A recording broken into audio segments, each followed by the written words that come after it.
UFC 329 is approximately 70 hours away from happening, and I'm gonna go through entire card one more time because I thought about this card deeply. Now we have some more information on what fights are gonna be happening, so I'm gonna go through the entire card one more time. I changed my mind on few picks, so you will see it's gonna be quite interesting, I think. And we will start off immediately with Alessandro Costa versus Cody Darden, and let me tell you, I said it before and I will say it again. Alessandro Costa is just a favorite in my book. He has way better takedown defense. He knows how to deal with the takedown attempts from Cody Darden, and in terms of striking, he's just way more dangerous. Basically everywhere he's way more dangerous. So Alessandro Costa is gonna be one of my picks to actually go for, and I didn't change my mind on this one. I wouldn't call him like a, sure thing to happen, but definitely he is making me feel confident by picking him.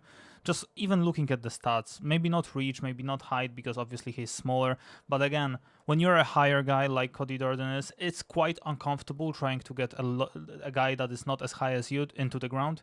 It's, quite uncomfortable feeling. Everyone who was into the gym like at least twice, training BJJ or MMA knows what I'm talking about. It's not like this feeling that you're feeling quite comfortable when you are the guy who is taking the guy who is like higher than you. It's way different feeling because you can get a grip of him and then try to take him down. So I have a feeling that Alessandro Costa, with his grappling advantage, because it's 86% takedown defense, like I said last time, he's just gonna be able to just deal with Cody Darden, and I'm gonna stick to this pick. So Alessandro Costa, I'm gonna be typing down my picks in the notepad, and then we're gonna do some parlays at the end of the episode.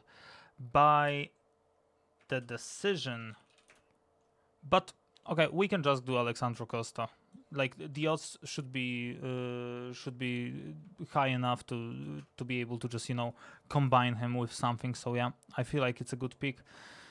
Moving on, middleweight bout, Ryan Gandra versus Zachary Ruiz. It's again one of these fights that I still haven't really changed my opinion at all. I just feel like Zachary Ruiz, even though I'm not as confident as I was a few days ago, mainly because I feel like Ryan Gandra is dangerous and he is gonna be motivated and he is gonna be looking for that KO.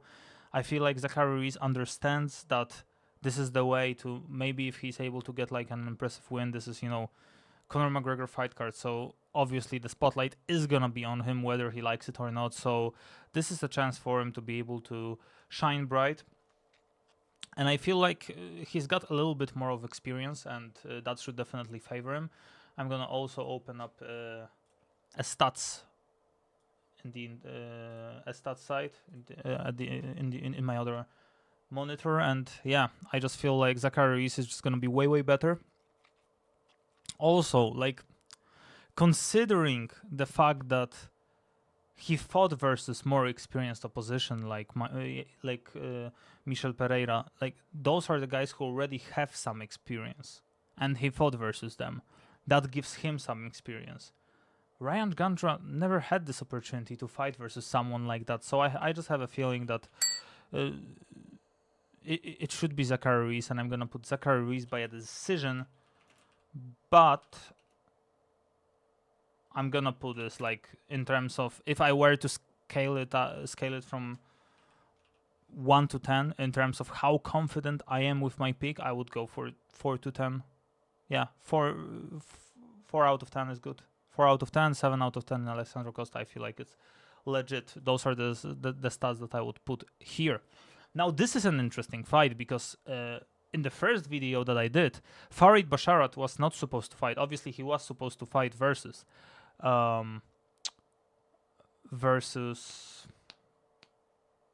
Ed Ewing, but Ed Ewing got injured, and now I can see that we got John Garza stepping in, who is gonna be making his UFC debut. Those odds are wrong 100%. I'm gonna check on Polish bookies, but I'm like 99% sure those odds are incorrect.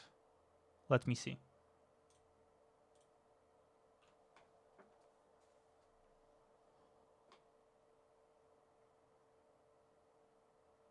So we don't even have these odds on the Polish bookies. I will check it in like worldwide. John Garza. Odds. It's impossible that he's gonna be the favorite. Yes, 95% for Garza. Obviously. Like, there is something incorrect about these odds on the UFC site. It's another time that this happens. Obviously, Farid Basharat is way more experienced. He's got like insane UFC experience compared to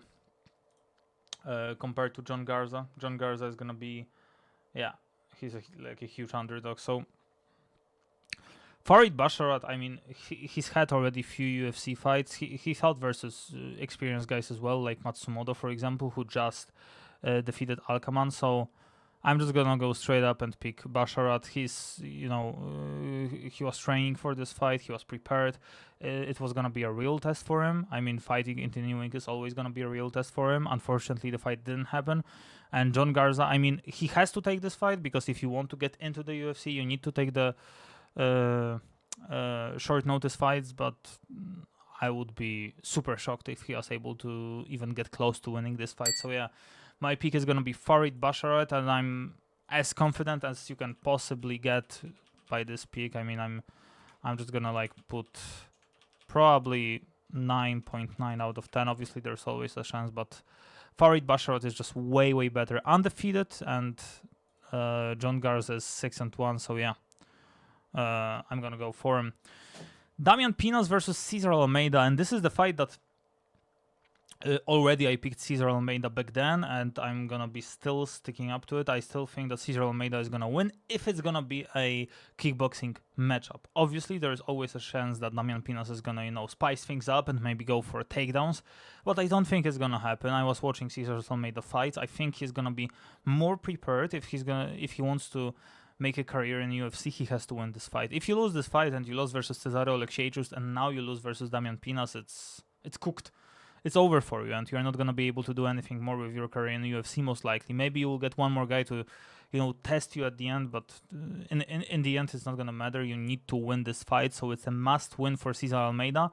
And if it's gonna be a kickboxing matchup, like we saw in terms of Alex Pereira versus Easy, I feel like this is gonna be very similar. And with this being a 3-rounder, I'm gonna go for Cesar Almeida. I picked him 28-29, I believe, and I'm gonna do the same. My pick didn't change here, so yeah, for me it's gonna be a unanimous decision win for Cesar Almeida, 28-29.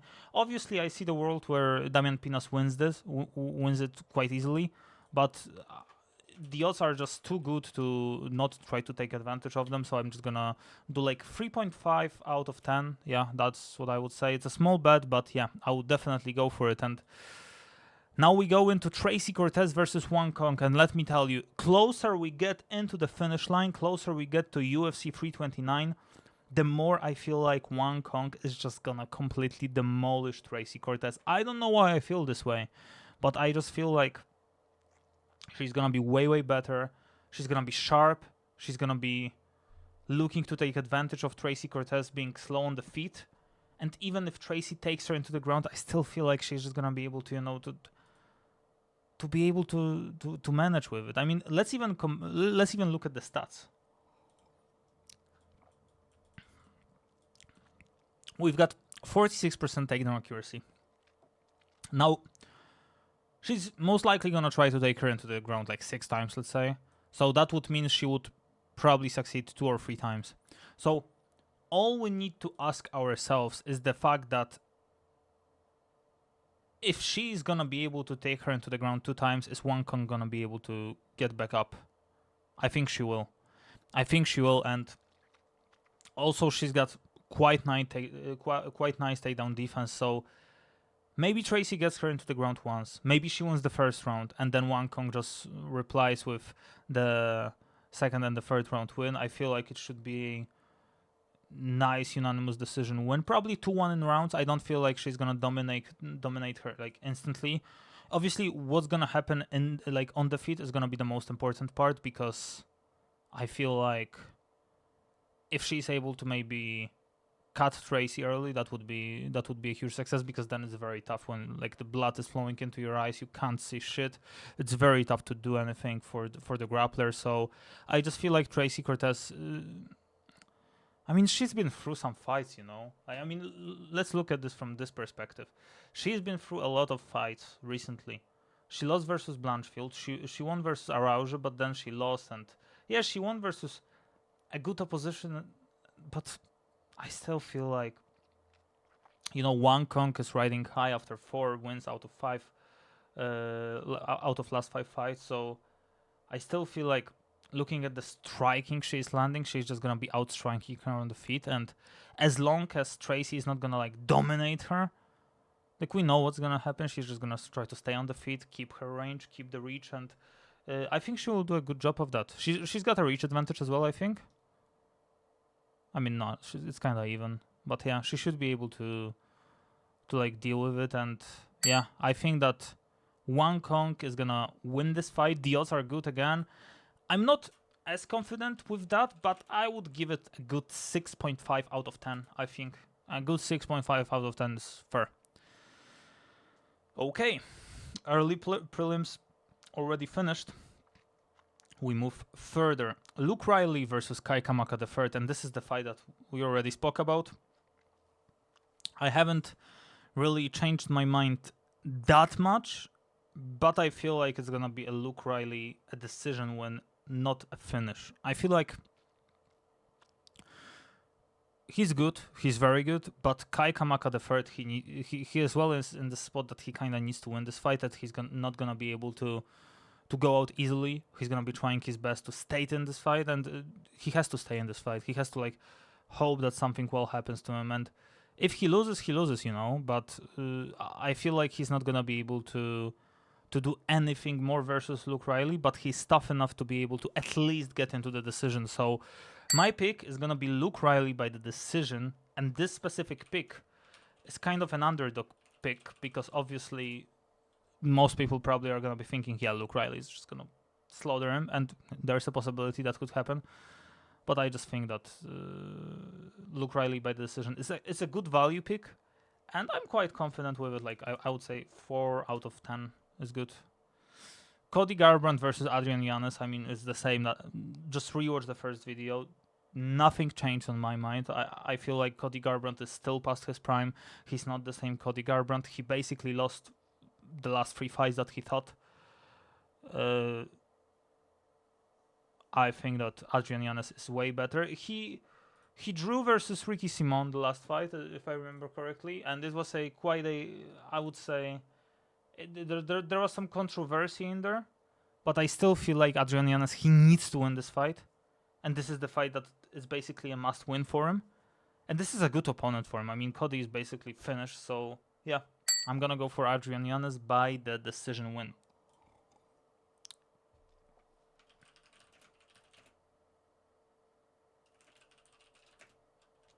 Eight out of 10. I feel like it's correct. Yeah, pretty confident. Gable Stevenson versus Alicia Leeson, and this is the fight that I changed my mind in, but not the way you think about it. You probably think, oh, so now he's gonna pick Alicia Leeson. No, I'm still gonna go with Gable Stevenson. So I'm still gonna go with the first round finish, but I just feel way more confident about him finishing in the first round. I watched some stuff.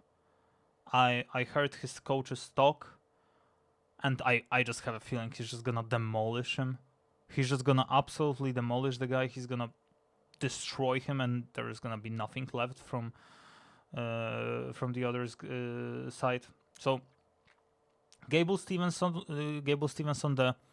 the way I visualize this fight is he takes him into the ground and he finishes him in the first like minute and a half, maybe even the first minute, or he goes for the combination, then knocks him out.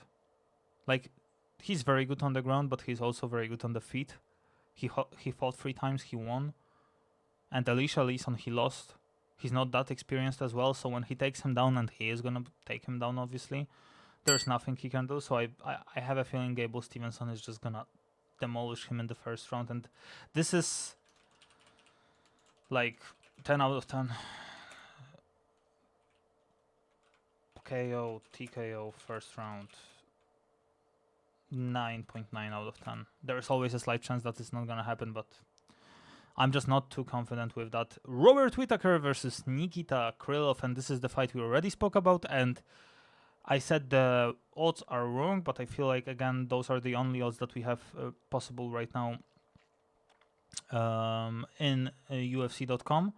In other sites, in other bookies, we have normal odds, which are that like he's like minus 130 favorite, and he's like plus 290 or something like that, like approximately. They are literally like the other way around, basically. So, I watched some stuff from UFC Embedded and from Robert Whittaker, and I just have this. I have this weird feeling. Like, how old is Robert Whittaker? He's like 35, right? I think. He should be 35. He is 35. 36 soon. I mean, he thought already basically everyone, and there is nothing left for him. And Nikita Krylov is not the guy that I'm gonna be watching and I'm gonna be like, oh, this is the guy that I'm gonna pick. I'm super confident with this pick. But Robert Whittaker was small for middleweight. He was a small middleweight. And now he's gonna go up, fight versus Nikita Krylov, who is way higher than he is. He's way heavier as well.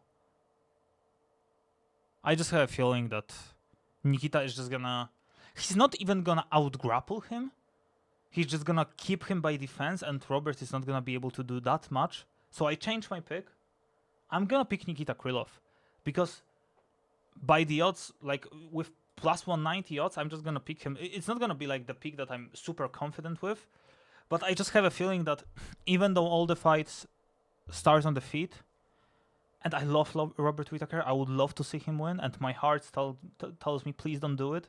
I have to do it. I'm just gonna pick Nikita Krylov. I'm not the fan of Nikita Krylov, but yeah, I just have a feeling he's just gonna get a boring decision, honestly. And I'm gonna go 4 out of 10 on this one. Yeah. That is gonna be my bet. Yeah, basically. Terence McKinney versus King Green. I spoke about it and I said this fight is not going further than the first round. Unfortunately, the odds are basically saying the same stuff that I'm saying, and I have a feeling that Terence McKinney, I mean, he has to win this fight. He loves to fight in the big fights, and this is one of the biggest fights you can possibly have. Not only you're like at the start of the main card, it's gonna be a banger, you know. Someone tunes in for the main card and he sees this fight, he's gonna stay up. He's gonna stay up all night in Europe, just watch the whole card. And Terence McKinney, he's gonna look for a KO. I have a feeling he's just gonna KO King Green. And two things make me say that: age and his last fights. I have a feeling that if we look at those two things, I mean, King Green, I mean, he's experienced as hell, honestly. 50 fights, more than 50 fights, but 17 losses, man. 17 losses. I mean, this guy is almost 20 losses. He's got Nate Diaz kind of record, you know, like 20 wins, 10 losses, stuff like that. So my pick is gonna be Terence McKinney. I don't recommend to fight like this in the UFC, but I will tell you what, they definitely do pay you back now with the bonuses and stuff. Like he just goes for a first round knockout. So my pick is gonna be Terence McKinney by KO TKO. And I'm gonna go 6 out of 10 on this one. Yeah.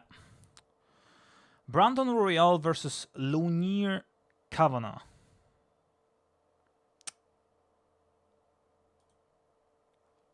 I mean,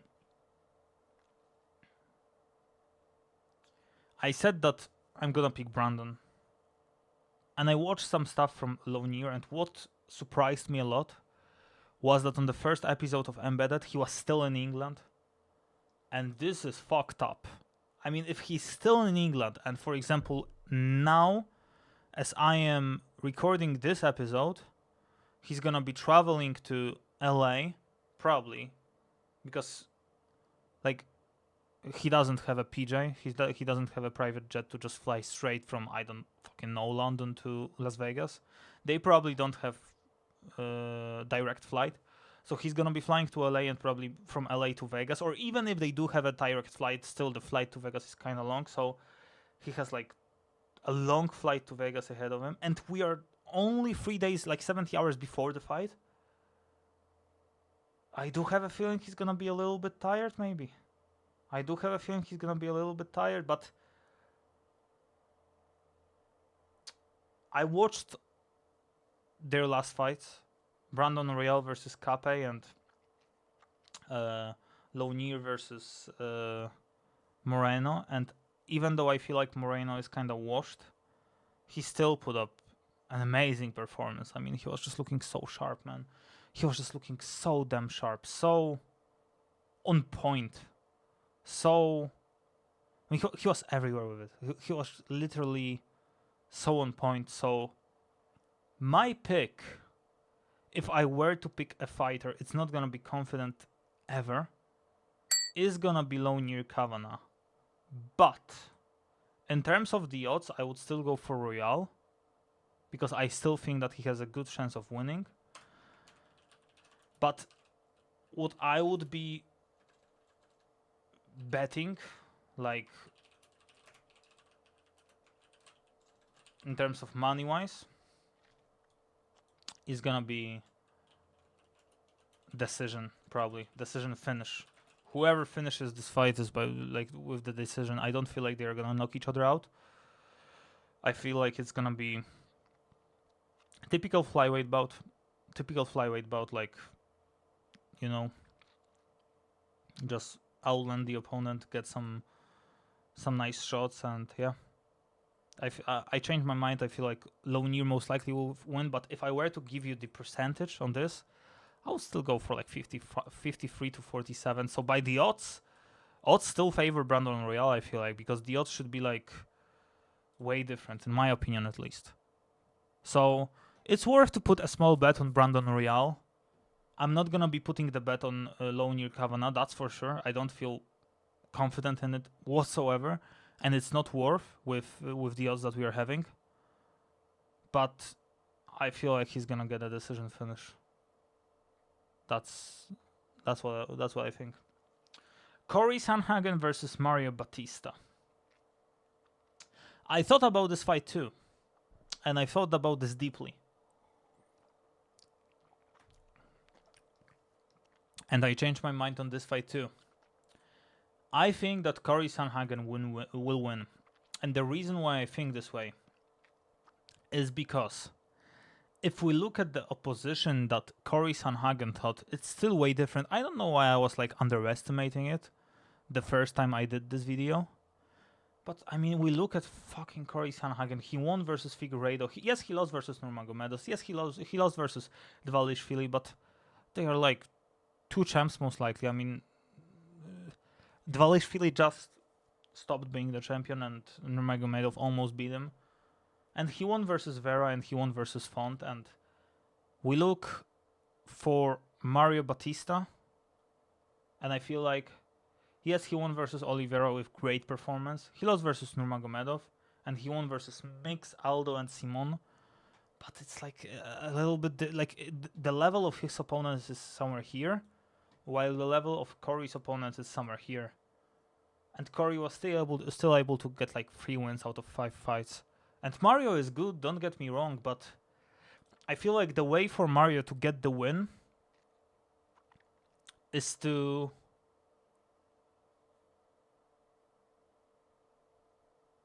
try to take him down and keep him down. And Mario Batista is not this sort of guy. When they thought the first time and Corey finished him, I mean, they were two different fighters, obviously, but if we look at who Corey was fighting from their first fight and who Mario was fighting from their first fight, it's not even close. So, if this was a 5-rounder, I would go for Mario Batista. But with this being a 3-round fight, I'm gonna go for Corey Sandhagen. I'm gonna go for Corey Sandhagen with a decision win, most likely. Yeah. Corey Sandhagen decision win. But it's gonna be a close fight, and I don't feel that comfortable with it. I will give him 60%, 40% to Mario, probably. If this was a 5-rounder, I would literally go the other way because I feel like Mario would just be able to take him down more frequently and keep him down, which is very important in the decision. But it's Las Vegas, and they don't really care about like how much you take someone down. They care about damage, and Corey is good with dealing damage. So yeah, Corey Sandhagen decision win. But the odds are so good that you can possibly you don't need to bet the decision win on him. So you can just pick Corey Sandhagen to win, and I would give him 6 out of 10. I feel like the odds are good. So yeah, I changed my minds on those 2 picks because like in the last video I went this way, and in this video I'm going this way basically. But this one is basically even for me. We move on to co-main event of the evening, Benoit Saint-Denis versus Paddy Pimblett, and let me tell you, for whatever reason, and I apologize for that because that speaks of my unpreparation for this, I thought that this is a certain 5-rounder. I thought that, yeah, this fight is 5 rounds for sure because it's a co-main event of the evening. It turns out it's a 3-round fight as well. And I mean, that fucking changes a lot. That changes a lot. I still feel like Paddy is gonna win, but I don't feel as confident as I was before. Because I even told you before that, yeah, he could get dominated in the first round, but he's still gonna be able to get to be better in the second and third round. I feel like the first round, Benoit is gonna be able to get a win, so he's gonna win the first round, get Paddy into the ground as well, control him on the ground as well. But Paddy has to respond. I'm always stressed for this kind of Paddy decision. I mean, we had this thing with Jared Gordon. It's not, it's not as comfortable to go into the decision. So I will be way more comfortable if Paddy just gets, the finish, and everyone is like, oh yeah, this was like a convincing victory. That would be way better. But I feel like it would be way better for Paddy to just, start early. He's not a slow starter, but he's not also like a guy who's gonna go all in the first round. So my pick is still gonna be Paddy Pimblett, but I have a feeling it's gonna be a decision win. He's maybe not gonna finish him off. There were some rumors circulating about Benoit having a staph infection. He replied saying that it's not a staph infection. But fuck's sake, man, it looks like a staph infection, doesn't it? It just looks like a staph infection. I mean, may just take a shower, honestly. Just fucking take a shower. I mean, even if it's not a staph infection, it's just taking your mind out of the fight. Because now you're basically thinking, what would they say? Why do you fucking care about that? Just don't care. Who cares what they say? Just focus on the fight. This is your opportunity to fight for the title, literally. And I just have a feeling that Paddy is just gonna go all in this fight. He's not gonna get knocked out, and he's not gonna get submissioned. So the only way that I feel like Benoit can win is by the decision. And Paddy still has... I still feel like he's more versatile.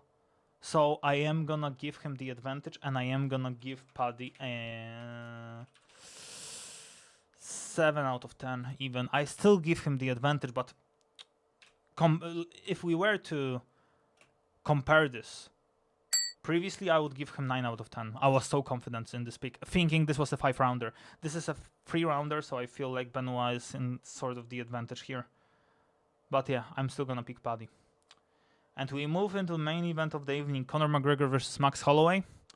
I said in the last video that Conor McGregor can win if he uses his weight,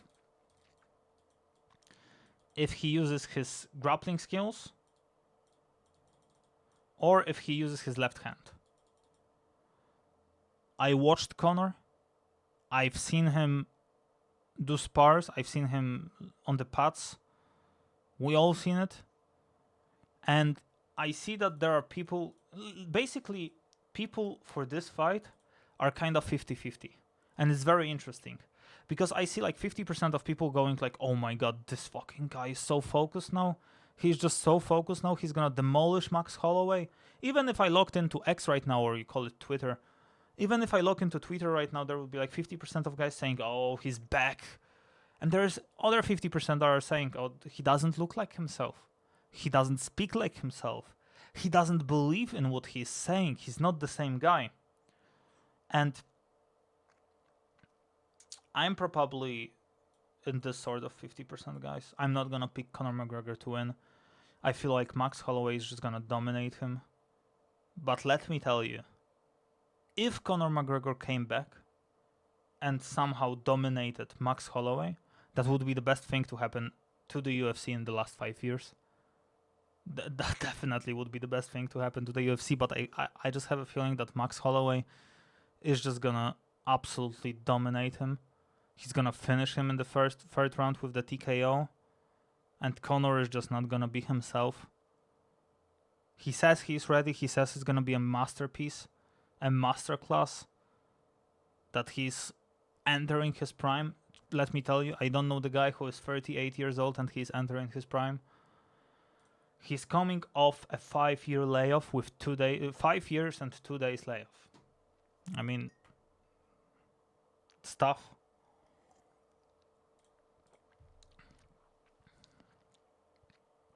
The way I see this fight go is Max, he's gonna be able to control the range. Conor is gonna look for the takedown. I have a feeling he's gonna shoot for a takedown for sure. Probably not early. In the first round, I have a feeling he's gonna look for his left hand.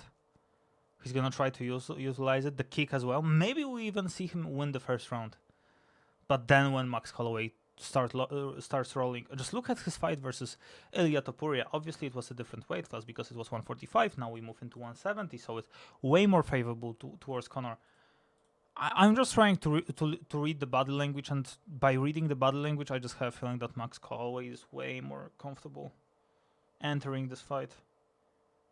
By the time this video uploads, or maybe a few hours after that, there's gonna be a conference, and like they're gonna talk a lot of trash, and I can tell you already how this conference is gonna look like. Conor is just gonna go absolutely nuts, and Max Holloway is gonna be repeating the same phrase. We will see you on Saturday night, mate. And there's gonna be Paddy probably fighting with Conor as well, saying he will beat the shit out of him as well. I mean, it's gonna be crazy. I will be on the flight from Warsaw to LA during this conference, so I'm kind of sad that it will miss me, but hey, I mean, at least we will get something very interesting. A lot of fans have been saying that if this is a McGregor week, it's a dead week. I don't think it's a dead week. I have a feeling like the atmosphere is gonna be huge, and if anyone feels like, oh, it's not the same Conor, just try to visualize what your emotions are gonna be when the cage is locked up and they are about to start in 10 seconds. I mean, the fucking tension is gonna be unreal. And my official prediction, I'm not gonna change it, is Max Holloway to win this fight. Most likely by TKO or KO even. But if you don't feel comfortable with these odds, you can go for Max Holloway to win and combine it with something else. Because for Max Holloway to win, just to win, I give him 10 out of 10. I cannot imagine Conor winning this fight. I mean, I can, but I don't think it's gonna happen. Versus Max Holloway by TKO, TKO, I would give him like 8 out of 10. So we need to choose out of these two, which one we prefer. I asked myself a question, and I asked you the question in the previous episode. What do you think is gonna happen? And do you think Conor can survive 25 minutes in the octagon? And maybe he can. And with betting, the thing is, we are focused on getting the money in. So I'm not gonna risk it by throwing the TKO KO thing in there. I'm just gonna pick Max because I have a feeling Max will win. So I'm just gonna pick Max. I move on, and now I'm gonna pick out of these fights. We have 1, 2, 3, 4, 5, 6, 7, 8, 9, 10, 11, 12, 13. We have 14 picks. So that gives us a possible of 7 combined bets. My first bet that I'm gonna go for is gonna be Max Holloway and Alessandro Costa. I like it. I'm gonna be repeating the same bets. I will probably even post some of my bets on my Insta story. So make sure to follow. I will leave you the link in the comment to make sure you don't miss anything. And I will also leave you the link to my Discord channel where I post my bets. So yeah. I kick Alexandro Costa out. I leave Zachary Ruiz. So this is the time that I should do a Zachary Ruiz and something. So I'm gonna go for Zachary Ruiz to win with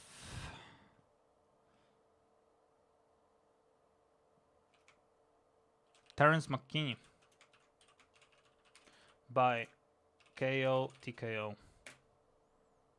And this is not, if I were to, I will also give you the percentage on how much I feel like the percentage is gonna be like on this, but yeah, this is basically a 50%.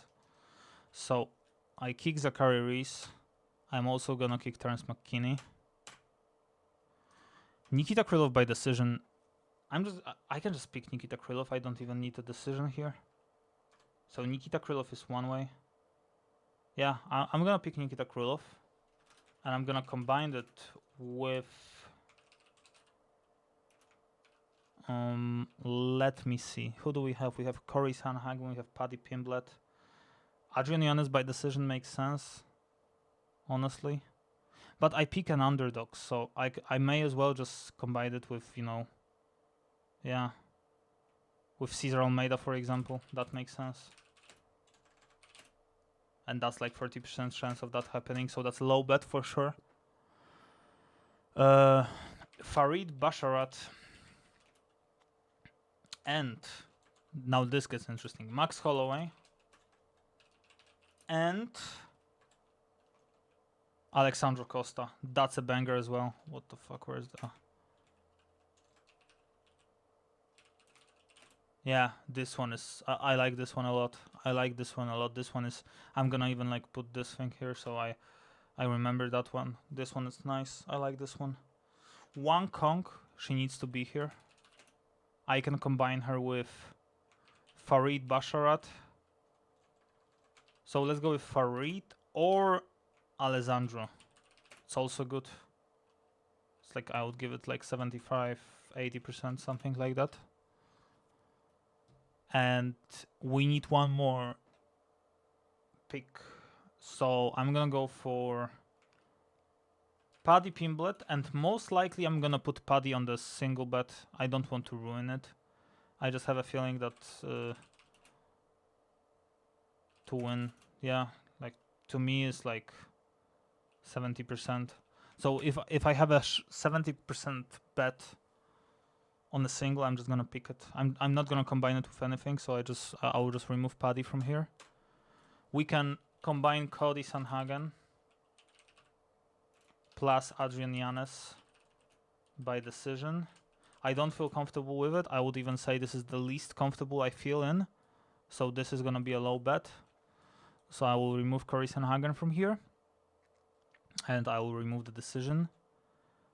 I will leave one Kong here. So this is gonna leave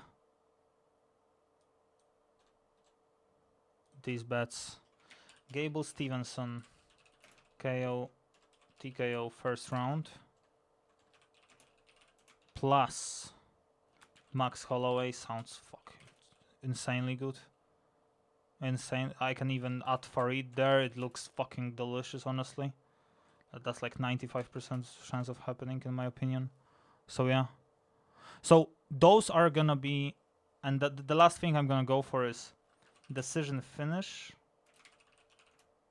in Brandon Royal versus Lonier plus Luke Riley by the decision. That's what I'm gonna go for. It's gonna be like a 45% bet. So this is what we have here. And yeah, sorry, my screen went a little bit black, but I hope you don't mind. So if I'm picking like the most comfortable picks, those are the most comfortable pick. Yeah, these 5. Sorry, Luke Riley is out. Yeah, and Alessandro Costa as well. Plus Farid is actually better. Yeah, it's 80% done. 1, 2, 3, and 4. I'm gonna give him 75%. So it's like 7, 8, even 8 out of 10 is good. 1, 2, 3, 4, and 5. That's my pick here. Yeah, that's my pick here. So we've got 5 very comfortable bets. 1, 2, 3, 4, 5, 6, 7, 8, 9. 9 possible more advanced bets, or what do you call it in the US, like parlays and stuff. So yeah, that's what I'm gonna go for. Those are my final picks. I'm not quite sure yet what the pricing is gonna be on them, but those are gonna be my picks. So yeah, this is basically it for me. And if you want the vlog from Vegas in English, I can also make one. So just let me know in the comments. I was actually surprised, but by the amount of comments that I got under the last video. So I would be very happy if you comment one more time and just tell me again, what do you want to see in this channel? I've got one movie prepared for you. It's gonna be a Conor McGregor documentary, and I'm preparing one more after that. So there's gonna be a lot of content coming. So yeah, not only betting content, but fighters content as well. So those are my picks. Tell me if you agree with them or you don't agree with them. Feel free to comment, and see you in the next episode. And hopefully it's gonna be after UFC 329 and it's gonna be good. And yeah, let's keep positive thinking.